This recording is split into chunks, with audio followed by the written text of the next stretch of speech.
Women have the power to transform this world. We can end crime and violence if we all agree to do one thing: share.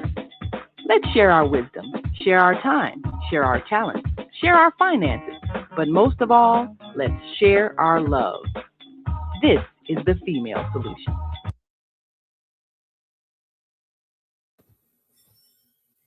Welcome everybody. I am so excited to have you here today. This is Cicely McLennan from New African Image Makers, and you are joining me today on From Seed to Systems. This is where we talk about growth and transformation, and that can come in many forms. So today I have a very special guest joining me, and I am looking forward to bringing him on. Just a bit of an intro.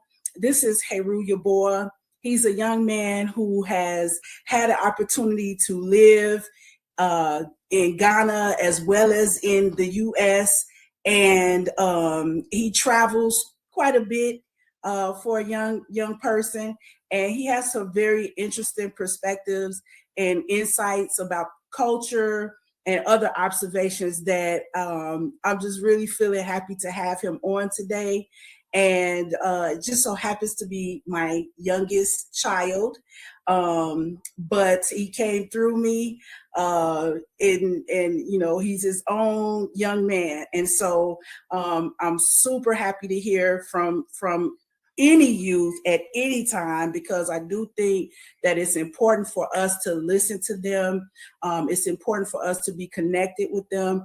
It's important for us to know what they're feeling, what their perspectives are, because to be honest, they're the ones that are leading us into the future. And I have been encouraging him as well as his peers for the longest to come and make their voices heard throughout the media. It's just we're so used to hearing about young Black men. We're used to hearing about young African men, and the world has a lot to say about them from some very, I would say, stereotypical perspectives. But today we have none other than Yeboah, aka Papa Yao, who's joining us live from Chicago. Welcome, Papa Yao. Thank you for joining, Mommy. Hello. Yes. So let's go ahead and dig in. We're going to get started with talking about whatever we want to talk about today. We had a short discussion about our topics. He said I can't bring up anything political, but on to his, what you say, your history and your heritage. I offered him a bribe. Mm-hmm. So we'll see if it takes. Okay, so Papa Yao, let's start with a couple of pictures. Let's start with a couple of pictures. So, okay. I want you to talk about, just a basic experience or whatever you want to share in terms of traveling within the U.S., back and forth, and that type of thing. Because you've done a little bit of traveling. So, just what are some of your observations? Are you afraid, or is it scary, or just give us some idea? No, not really. Is it easy? Definitely not easy. What are some of the challenges that, like, the last time you traveled from Ghana to U.S., what is one of the interesting challenges that you had? Probably the layover. The layover? Mm-hmm. But what about the whole situation being from the U.S. with the U.S. passport in Ghana? What are the challenges that you ran into with that? Not much. With the immigration? I can think of. With the immigration people? You don't remember that situation? Oh, yeah. Well, I mean, that's not a challenge. That's just a life. But explain it to the people, because most people don't have that interesting piece of being born in the U.S. but still being Ghanaian. And so how does that look when you travel? The immigration, they question you. Yeah. And how, talk to us, man. How does that feel? Because you shared some interesting pieces about it with me. So I like to, share that with the audience. I don't really have much to say about it. Well, for one, we talk about this all the time. It should be easier for African people to travel in and out around the continent, right? Yeah, it is. It is what? It's easier. It's easier? Yeah. To travel from an African country to another. But to travel from like Africa to America to a country like Ghana, it's a bit more difficult. Yeah. And so I guess that's one of the things that I wanted to bring up, that it should be easier, So I don't know what we got to do. We relying on the future to get it straight from us. I know Wody Meyer complains about it a lot, and other people that I have met and spoken with about. I've even heard people say that it's easier to travel from Ghana to Europe than it is to travel from Ghana to the Ivory Coast. Yeah.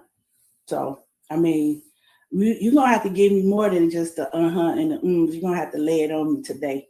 Okay, let's see what else we got as far as the pictures are concerned. Can you give us an idea of what's going on here in this picture, and where are you and what's going on here? Right here, I think I'm helping make soil and also looking at different types of plants at Pembroke. And what is Pembroke? Pembroke is like almost a farming, like a town that has a lot of farmers in it, a lot of Black farmers. Right. And can you speak a little bit about your familiarity, the farm you're on specifically here? The farm right here is Black Oaks, which is like an associate of my elementary school. Right. Yeah. Right. So shout out to Betty Shabazz.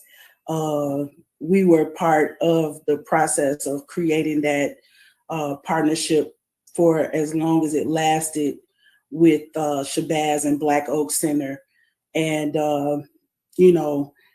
the fruits have bared, but we love to see more fruits from arrangements like those markets. What other experiences do you have down in Pembroke that you like to talk about? Like, what's some of your favorite activities down there?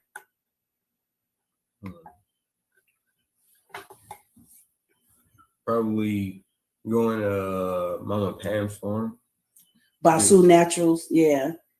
Basu Naturals is a very interesting place. What's so cool about Mama Pam's farm? Just open. Open? Mm-hmm. What about the products?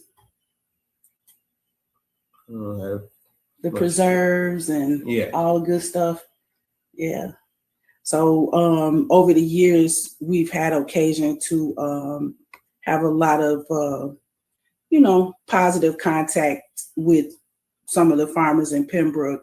And what about your experience in Ghana in terms of, just the food culture? I'd like to hear some interesting things about that. I don't know. I don't know what you mean. Okay, so what's like a typical day? What would you be eating in Ghana? Probably mainly rice. A lot of rice. Rice and stew. Mm-hmm. Maybe yam. Yeah, yam is that's one of my favorites. Yeah. Yam. In the morning, maybe porridge. Porridge or something like Milo. What's the porridge made out of? Because I never did get into the porridge, I know you guys eat it. Yeah. It's different types, but like the one what? they usually sell, I don't know what it's made out of. Oh, okay. Don't you make porridge in the house? That's a different type. Yeah, but what type is that? Oh, that's made from like a starch, Like Tom Brown. Give us an example of the Tom Brown? I don't know, porridge. like Tom Brown. I don't know what that's made of, but I do know that the one that we usually do make at home is made from like a type of starch from like cassava or potato. Mm-hmm. Yeah. And then what do you do with it? Do you add sugar or how do you eat it? You add sugar and you can add milk, evaporated milk if you want to. Mm-hmm. Yeah. Have you ever had a chance to visit a farm in Ghana? No. But you have seen things growing all over the place. Yeah. True. So in Ghana, we have plantain and papaya growing in our yard. So we don't always have to visit a farm, even in the city, to get fresh food because it's basically growing all around, Mm-hmm. Yeah. So let's go to another picture. I like to add this one to the mix. I want you to talk a little bit about, not necessarily, this is a image of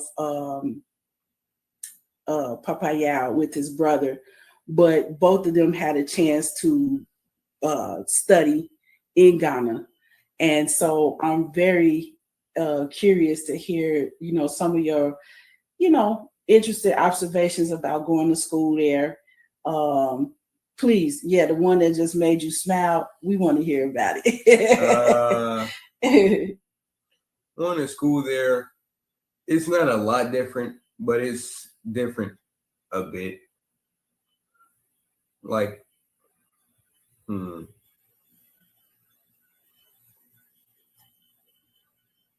Writing. What about writing? Come on. I don't want to say it. I want you to say it. Okay, let me ask you this. Did you know how to write before you went to school in Ghana? Yes. Are you sure? Yes. And you gonna stand on that? Yes. Okay, let me ask you like this. How did your writing change when you went to school in Ghana? It got better. It got better. But you got to talk about why. What are some of the ways that they enforce, good penmanship and writing in your classrooms in Ghana? They don't really.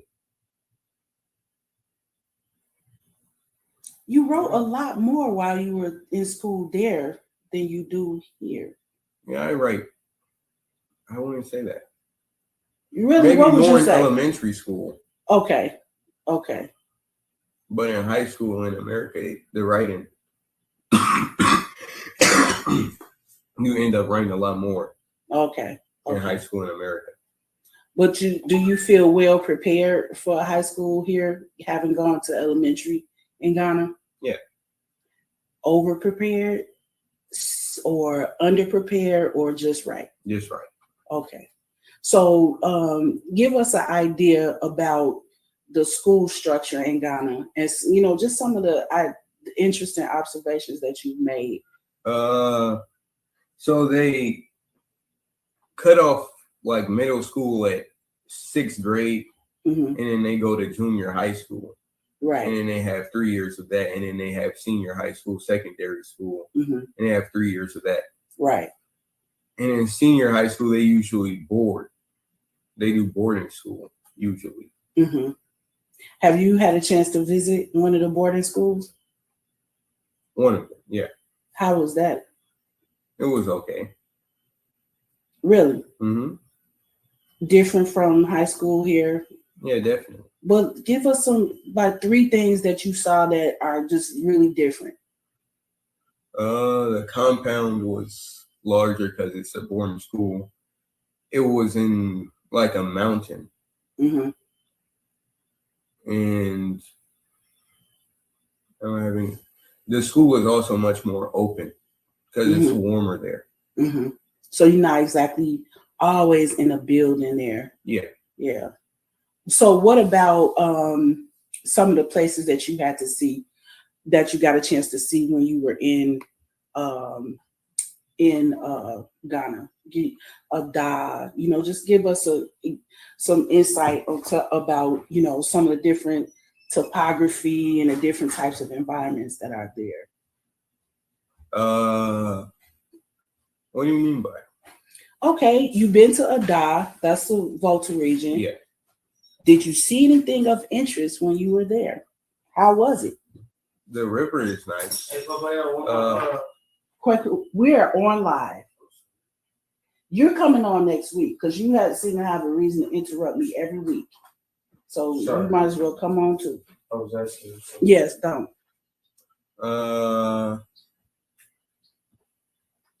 We're talking about the river. Yeah. It's nice.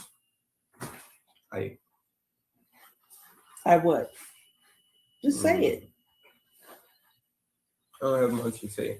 Okay, what about how that compares with the mountainous region you just said you visited? Yeah, the mountain has a lot of forest on it. Mm-hmm. And a lot of greenery. A lot of greenery. Yeah. So how did you find the environment? Let's say versus the city. It's more humid. More humid. And also, I don't have. It's one of the main things that sticks out to me when I think about the difference between going into the mountains and Accra. It's cleaner. That should be an obvious one. Okay. What about the air quality? Okay. That's a very interesting piece. So it's a stark difference, I think, in my experience between living in Accra and then when you get a chance to step into the other parts of Ghana, it's like a whole different scene. Yeah. That's the type of insights I'm looking for from you, my brother. Mm-hmm. Okay, so the interesting thing I want to ask you about is I had a picture of you I wanted to put up here with some dogs. I wanted you to talk a little bit about your experience just working with dogs and the breeding thing and all of that. I don't have a picture. I lost it. I lost the picture. But you can just talk generally about it. You know enough about it.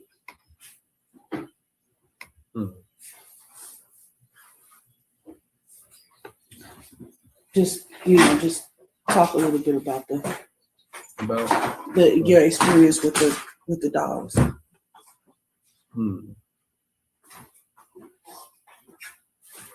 don't have much to say. Really? Mm-hmm. You breed dogs and you don't want to talk about it? That's a very interesting. How did you get into it? Let's say it like that. How did you get into working with dogs? I don't know. You just fell into it. Yeah. Okay. So I tell you what, we're gonna go to a break. And then when we come back, I'll pull up the picture of you and we see if we can talk a little bit more about Chapo and Queen Pen and some of your other animals that you had a chance to work with while you were in Ghana. Yeah. Okay.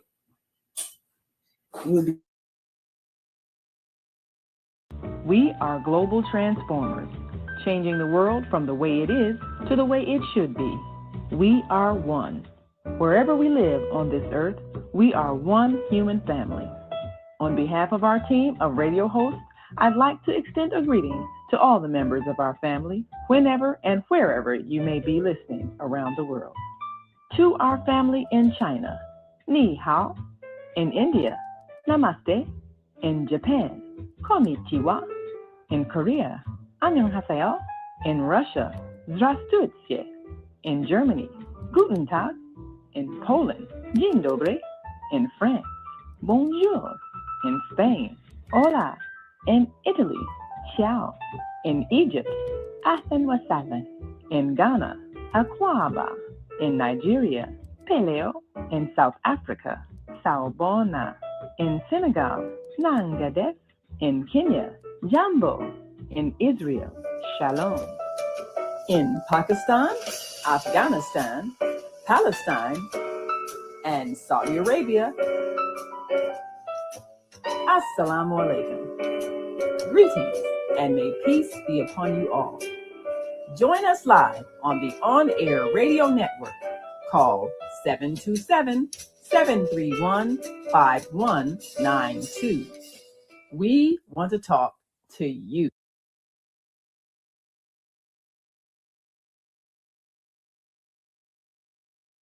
Have some comments that I'd like to get into before we start talking about what's up, Baba Casabez on the line.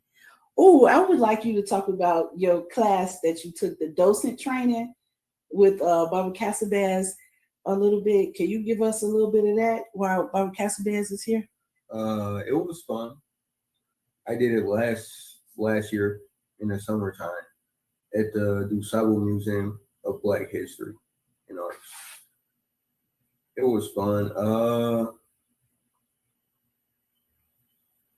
lot of interesting field trips. Yeah. Interesting young folks. Anything in particular that you learned about African American history or Black history that stood out that you remember from last year? I learned about Equiano. Equiano.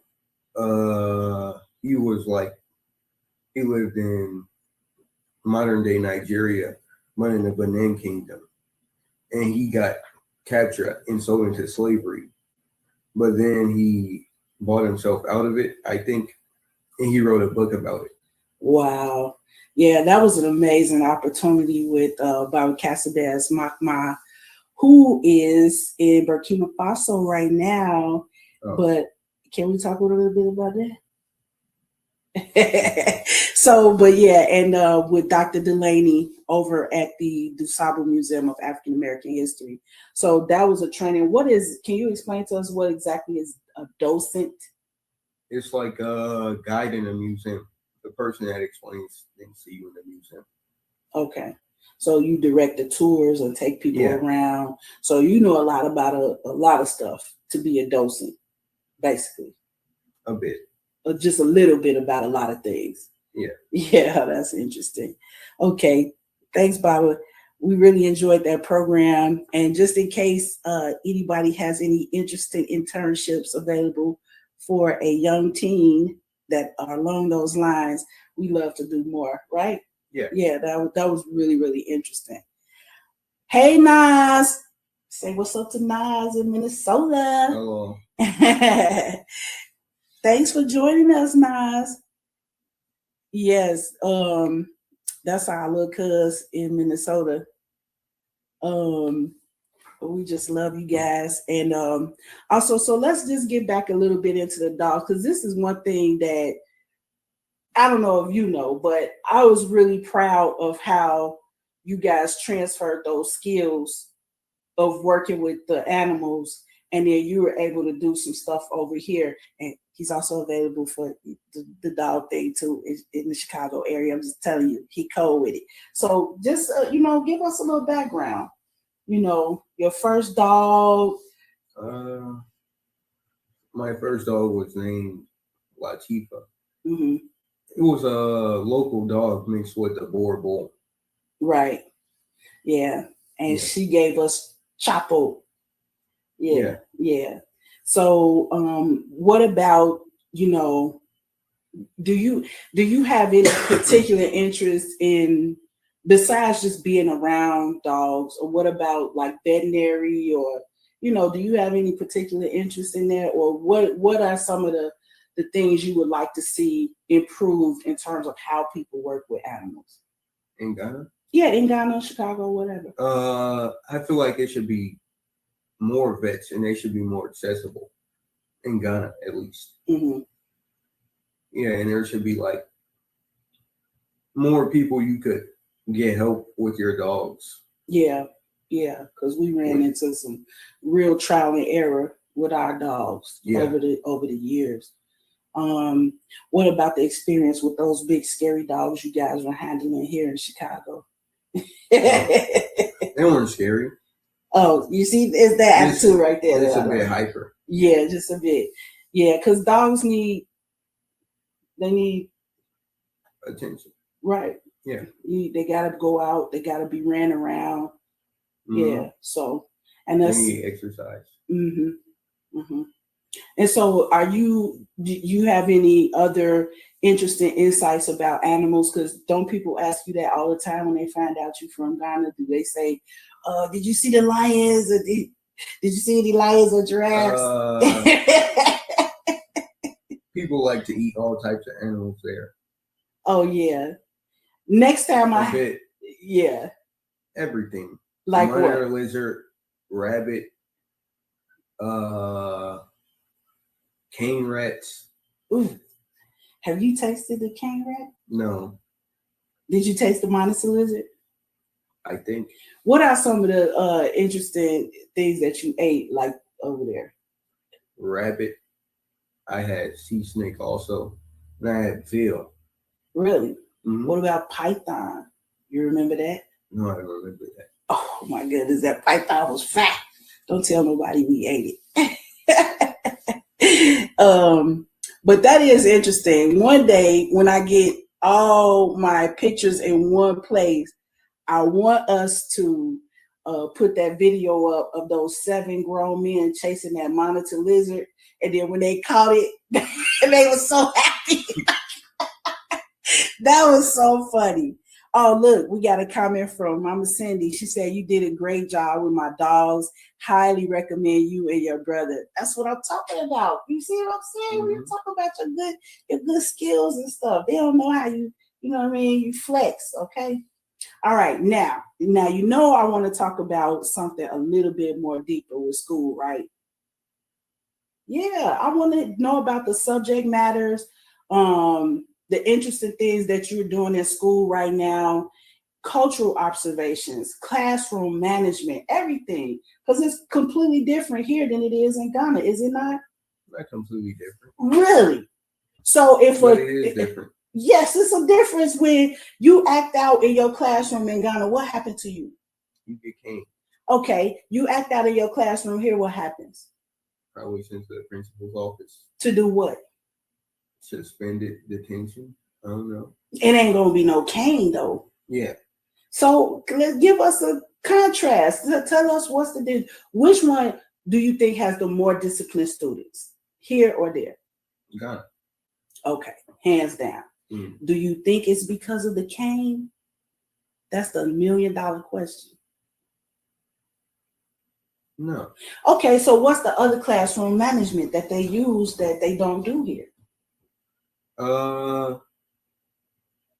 They want you to come to school earlier. They want you to turn your homework in on time, all the time. So the expectations are just a little bit higher in a lot of ways. Mm-hmm. Because I noticed, and I have observed this before, that even the way you guys dress for school, I should have did more pictures because I would show them how you wear your uniform there. Yeah. Belt, everything tight, buttoned up, clean. Your socks got to be white. How do they enforce that, the uniforms in Ghana though? I mean, they want you to wear the uniform. So when you come to school, what happens? In Ghana, when you show up to school, what's the first thing that they do? Your uniform.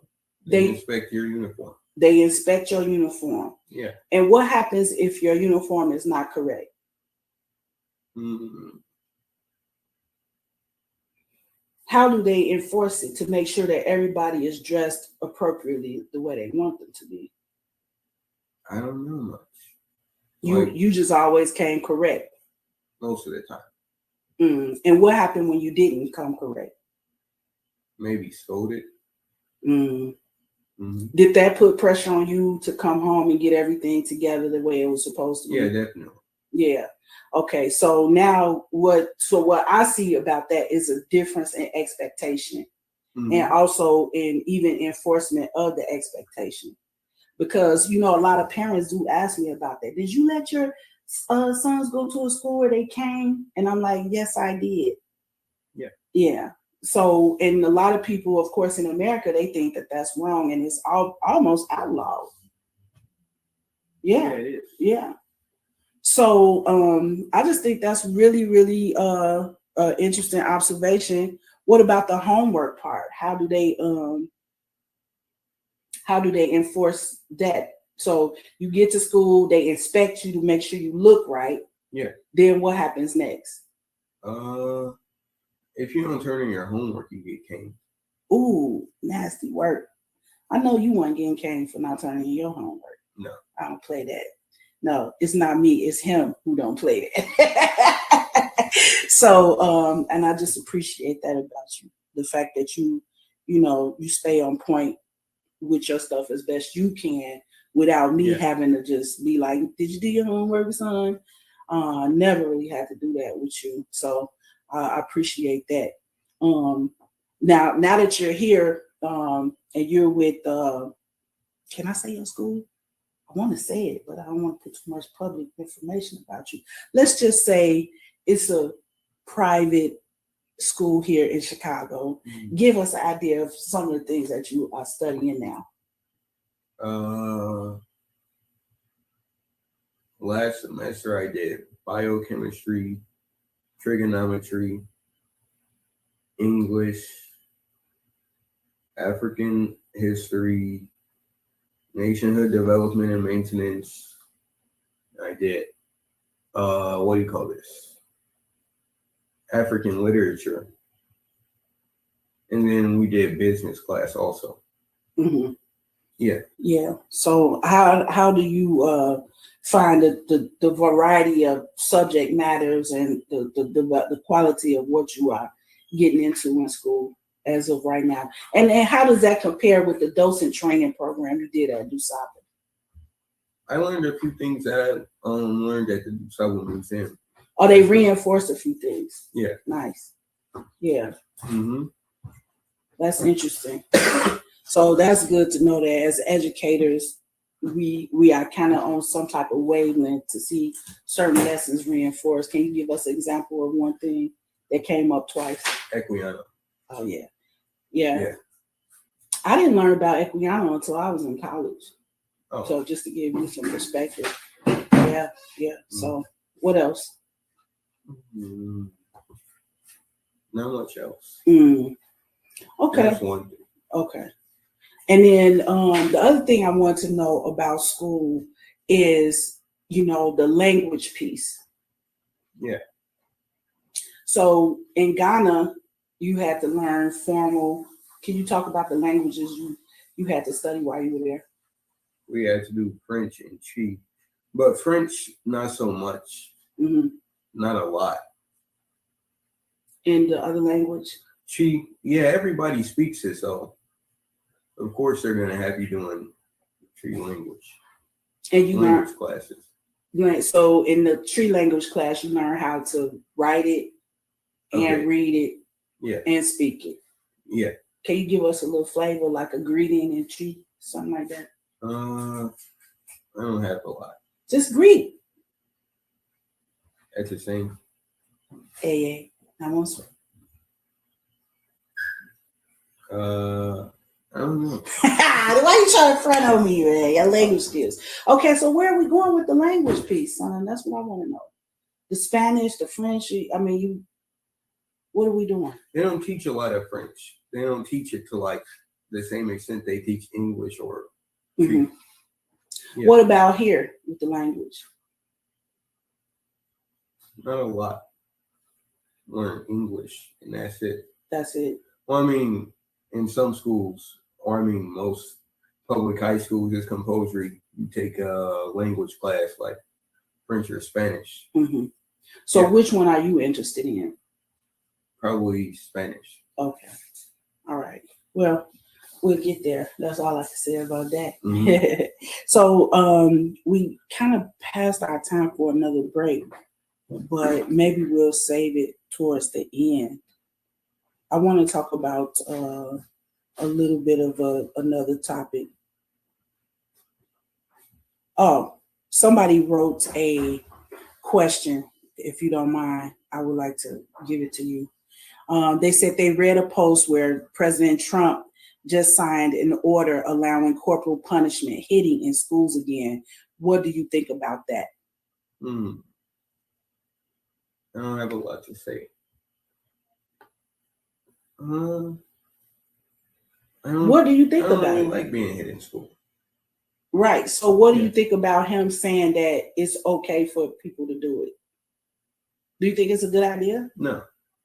Why? You just said it kept things in line and But got there's better ways to keep things in line. Okay, give us one or two of those ways from your perspective. To enforce good behavior, to not be lenient, but to, I don't know how to say it. So you want to take away the chain, but you don't have nothing better to replace it with. That's what I don't understand about the whole thing.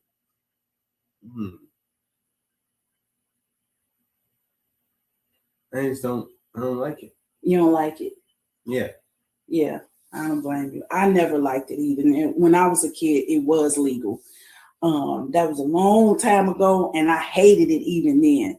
So I got another question. Hey, Janae, I got a question from Janae asking, is Ghana welcoming to LGBT parents? What would you have to add about that? I say it's the same thing with America, where the younger people will be more lenient to it most of the time, but the older people not so much. Yeah. But do you think it's something that a person could manage there, in your observation? No. You don't think so? No. Even from all your sisters and her friends and all the different ones, you don't think you can manage? Just tell us what you see, what you've seen with the whole thing. Because I personally, to be honest with you, I feel like it's not exactly culturally promoted, but people are not exactly chasing you around, monitoring you, like, you know what I'm saying? So that's kind of how I see it. Well, do you any other? I see it the same. Yeah, that's kind of that's our observation on that. I need a time check because I want to know. I'm really concerned about the fact that I think I overshot my break, and so I want to know the time that I will actually do it, so we can lead up to it and then go take it from there.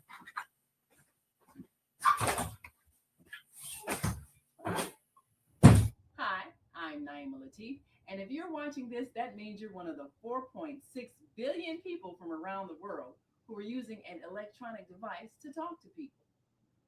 In these times, people are using the internet to talk to everybody. Friends, neighbors, family members, co-workers. People are on their cell phones and computers all day long. Now, if you're in business, that is great news. That means you can sell your products and services all day long and never have to leave your home. All you need is a media connection, somebody to connect you to an audience. And that's why I'm talking to you today. We produce programs, and our audience members are people who shop. They buy clothes, food, beauty supplies, cleaning supplies, home repair, transportation services, childcare services. Whatever you're selling, they need to buy it. We're your media connection.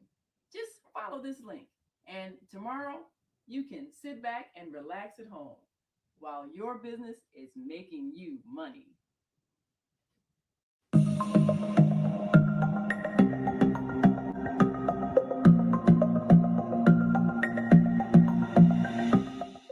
Hi, I'm Barbara. I'm Cheryl. And I'm Naima. We're three Black moms. And in case you didn't notice the resemblance, we're also three sisters. We're going to be coming to you every week, sharing our successes and our mistakes as we navigate our lives as moms, wives, sisters, daughters, and of course, Black women in today's world. We'll talk about it all: race, politics, religion, economics, culture, and we'll take a look at everything from whether or not to use corporal punishment to how do you teach your children about sex. Look for our upcoming book, Growing Up Charles. It's a personal story about our lives growing up in Maple Park on Chicago's South Side. I'm Barbara. I'm Cheryl. And I'm Naima. We're three Black moms. Follow us on Facebook and subscribe to our YouTube channel, Three Black Moms.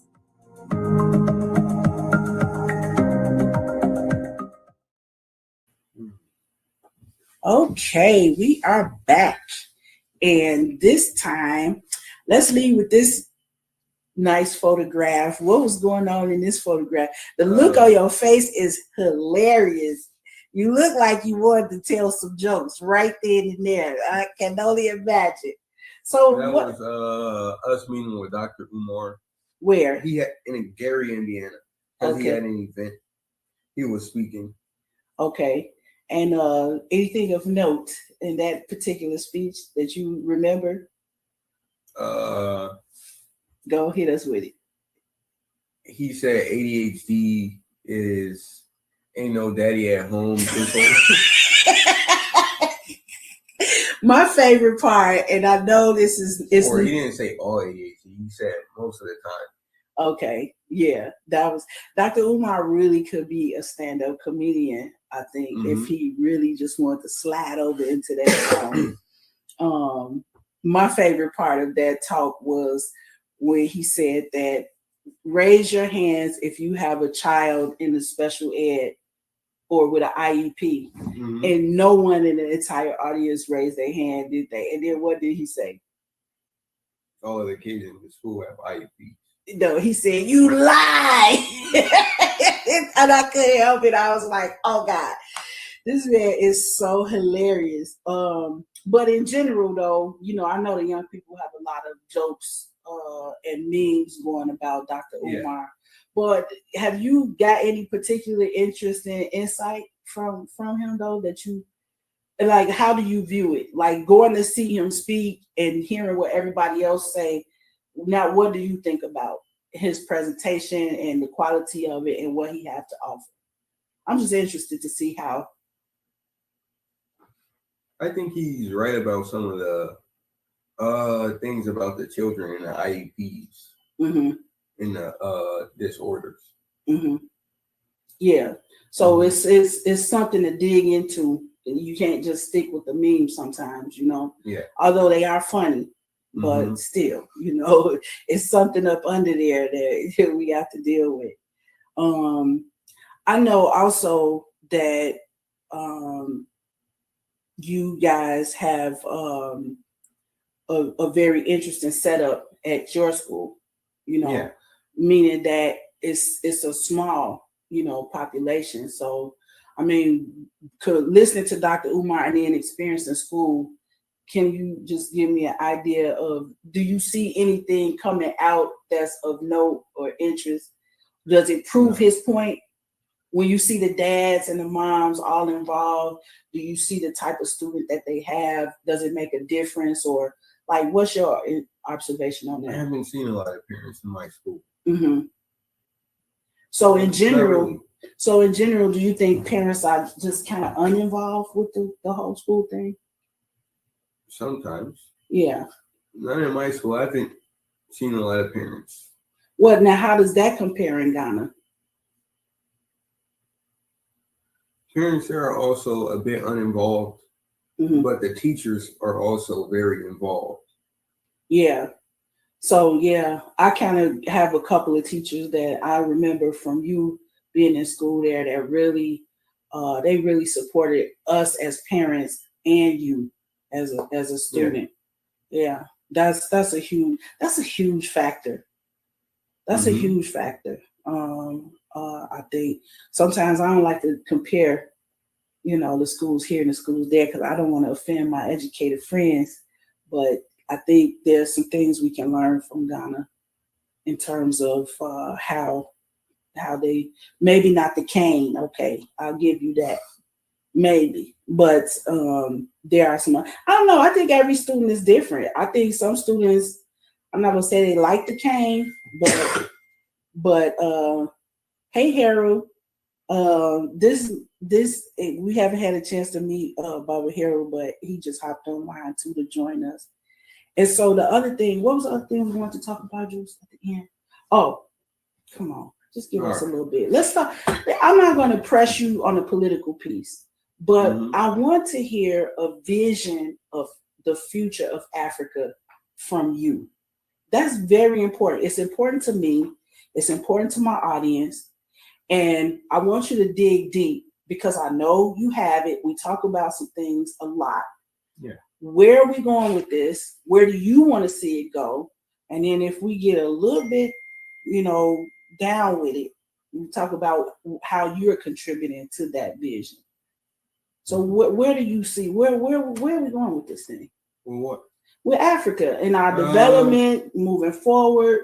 Where are we at? Where are we going? We're going forward with some of the regions. And also some of the regions have corrupt politicians.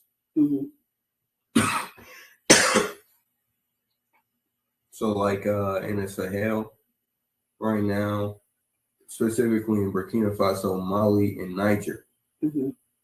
I think also Chad is big. Yeah. What about them specifically though? Burkina Faso just got a what do you call it? A new president a few years ago from a coup. Ibrahim Traore. And now he's like switching from the French because they were having a problem with insurgents, with extremists, and the French were trying to help, but they weren't really helping. They were basically only making the problem worse. And so he started working with different other countries in France and trying to like kick out France. I also think Mali they have no official language now, or they made all of the native languages official. Nice. Well, I think that's nice. What do you think? I think it could be a bit confusing with the government. Yeah. Yeah. Because not everybody is going to speak like 30 different languages. True. That's true. Yeah. So with that being said, how does Africa move forward if we always tie ourselves to the colonizers' language? That's $1 million question, more than $1 million question. But I definitely think this is some of the things that the young people, in addition to your reels, your shorts, and the other things that you are doing, is something we should be thinking about. How does this look going forward? Because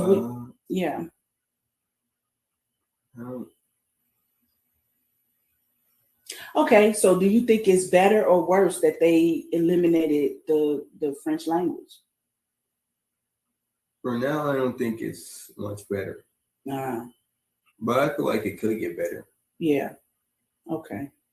And then as far as, what's your end of the deal? Like now, you can do according to your talent and your interests, but how does your talents and interests plug into the future development of us wherever, how do you fit in?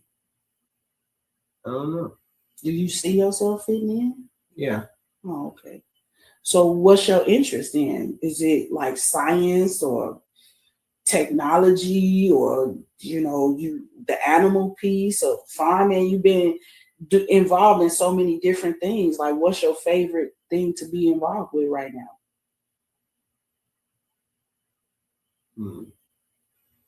I don't really know. Really? Yeah. What about food? Maybe God knows you love that. Bit. You're feeling the ag piece. Yeah, so as a family, this is something you can see that it's not just me with the food piece. We are all, I think, thinking about how important agriculture is, how important food is, and all of us have an interest in ag development. I think this is really that in and of itself is a lot of social proof for me, because I've been a huge advocate for us being more responsible for our food, and to have you express an interest in anything surrounding that is proof that I might not be doing everything right, but I'm doing something right. Okay, so let's talk about our vision though, then, with the mangoes and the cocoa and stuff, the farming, our vision, yeah. So some of the interests that we have in farming and what we're actively pursuing right now is growing in Ghana, right? So Yeah. you want to talk a little bit about that? I don't have much to say about it.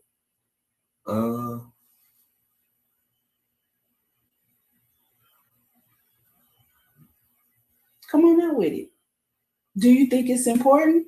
Yeah, of course it's important. Okay, right. But why though? Why? What experiences did we have in Ghana that made you double down on the interest in ag development and growing food? Well, you had that, like you were working with dark farmers Mm-hmm. in Ghana, and you were also working with other farms. Mm-hmm. And I thought it was interesting. Yeah. Did you kind of understand a little bit about what we were doing and why? Not a lot. Why? Oh, okay. It's just interesting. Yeah.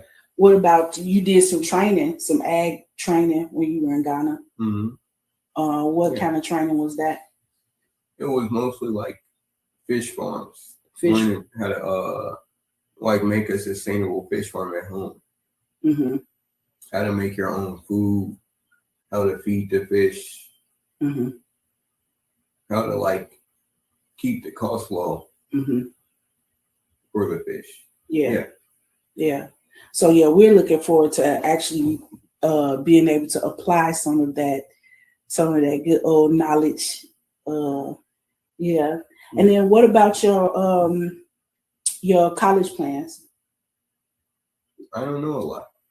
You don't have any idea what direction you're going in? No. Really? And you feel comfortable with that? No. Well, I'm definitely not going to make a suggestion, because if I say it, I don't think you're going to like it. But I just have my eye on you. Just keep that in mind. And, I kind of have an idea of what you like, but I don't want to push on anything, because I want you to,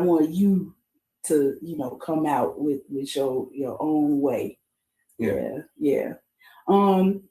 Before we close, I know you like to talk a little bit about your older brother and sister and the influence that they have on you. Positive, negative, what to do, what not to do. Or just some encouraging word about it. I don't understand what you mean. Well, son, you do have older siblings, right? Yeah. Okay, so you represent the, we all, what I'm saying, are around you. So you get something from that. But do you ever notice it? Not really. It's just kind of part of we like wallpaper in the room. We just there. Yeah, but that's something you should think about. Yeah, because I can tell they do have a positive influence on you. You know how I can tell? No. Food, right? Yeah. Animals. Yeah. Those are some huge interests of your siblings, and they happen to be huge interests of yours too. They also travel a lot, right? Yeah. Mm-hmm. So. I know he's in Denver. Mm-hmm. Well, not Denver. She's in Colorado. Right. Yeah. And where'd you guys just come back from? We just came back from California to visit my grandfather. Mm-hmm. Mm-hmm. And how was? It was fun. What part of California? Southern California. Mm-hmm. Around the suburbs in LA and around it. Okay. So what's up with Grandpa then? He's doing good. I think he should be getting home soon. Yeah. Because he was in a hospital. Yeah. They had to do like a colonoscopy and blood test. Thank you for sharing that. Mm-hmm. Yeah, but as he says, not bad for an old soldier. So yeah. I think it's a tremendous opportunity to be able to move around and visit. And we recently had some visitors from out of town too here. Yeah. So yeah. Family from California. Mm-hmm. So that was fun. Yeah. So we're getting a chance to rub elbows with our people, both here and in Ghana. You still stay in touch with your family in Ghana? Yeah. How are they doing? They're doing all right. I haven't talked to them in a bit. Yeah. Mm-hmm. Okay. Well, I appreciate you joining me. It's our first time. This is my first time getting one of my sons to join me on camera. So I appreciate your bravery and your courage and, your decision to stick with it and go through this process with Mom. And I hope you guys appreciated getting a little bit of an insight. One more thing before we close, because I talk about this all the time. We had this word, the YN, and I'm offended by that word because who is that supposed to refer to? Do you think it describes you? No. Right. So everybody else has a lot to say about people your age, people who look like you. But this was a chance for us to hear from you directly and what you have to say about yourself, your experience, and what you're dealing with, But how does that make you feel when you see those references thrown around and you hear people saying that? I feel like sometimes it could be funny, and then sometimes it could just be a bit exaggerative. Yeah. So a lot of that is focused on real specific stereotypes. Yeah. And the stereotypes, do you feel like they reflect you? No. Yeah, not at all. So I think that explains the importance of why it was so cool to have you come on and speak for yourself today. And I appreciate you. I appreciate you guys for joining us. Thank you to everybody who chimed in on From Seeds to Systems. So this is another seed that's growing. We pray and we're pushing for it to grow into systems that really have impact on our future. And thank you, Heru, aka Papayao, for joining us today. And we look forward to seeing you guys next week. We're going to have Sister Dolores from the Child Survivor Network in Ghana joining us. Some very important and encouraging work that she's done. And we are out.